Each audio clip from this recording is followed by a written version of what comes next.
মির্জা আব্বাসকে নাসিরউদ্দিন পাটোয়ারি নাকি মৃত্যুর দিকে ঠেলে দিয়েছেন, এরকম একটা পোস্ট করেছেন একজন।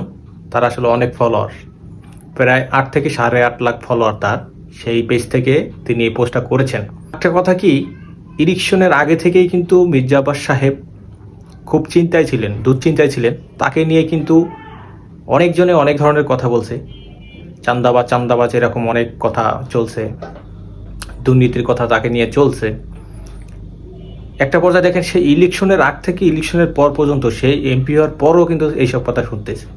একটা সময় হয় কি, মানসিক একটা চাপ থাকে, এই মানসিক চাপের কারণেও মানুষ অসুস্থ হয়ে পড়ে। হয়তোবা সেজন্যই হইতে পারে।